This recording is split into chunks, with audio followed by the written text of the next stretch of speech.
Hello again, church family. Hey, it seems like only yesterday I was talking with you all via the video here. And you might be asking, why on earth are you wearing the same hat? You rarely wear the same hat in consecutive videos. Well, when your favorite NASCAR driver wins this year's NASCAR Cup Series championship, congratulations to Chase Elliott, you just keep the celebration going. And with the way my other teams have done or are doing this year, it's nice to celebrate a championship for one of my teams. Anyway, though, I'm actually here to preview a small portion of my message for this coming Sunday, November the 15th. The series, Romans, the Road Now Taken, continues. Our biblical text this week is Romans chapter 11, verses 11 through 32. And the title of the message is Salvation Fully Seen. And yes, this is part 2 of the section of Romans incorporating Romans chapter 10 and verse 14 through chapter 11 and verse 32.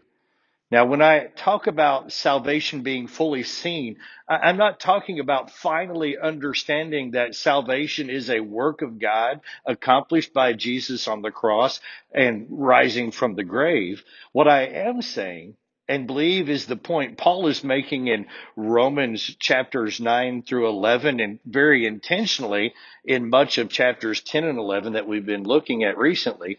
What he's saying is the availability of and the impact of salvation needs to be understood by both Jews and Gentiles.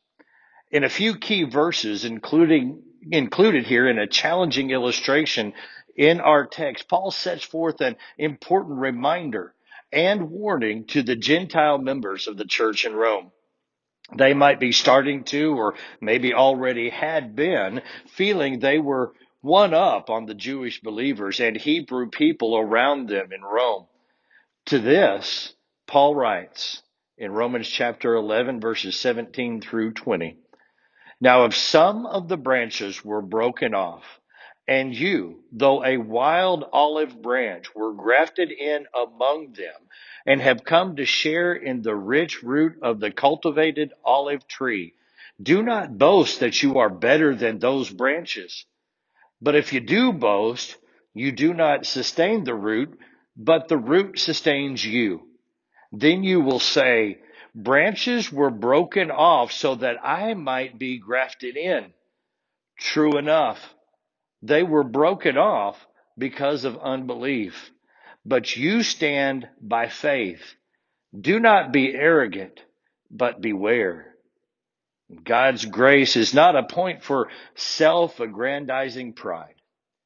Being brought into God's plan, part of his plan all along, as we have said, in no way should ever lead to an arrogance of superiority. Let me just say that the application for this in our day is important. Paul has already clarified to his Israelite brothers and sisters that they needed the same grace and had to exercise the same faith as fellow Gentile Christ followers.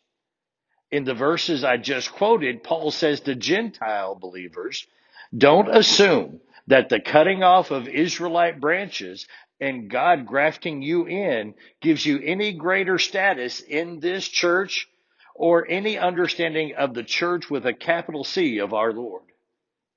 Brothers and sisters, we are all in this together. We are all equally blessed by the grace of our Lord Jesus to enjoy the salvation only He can give.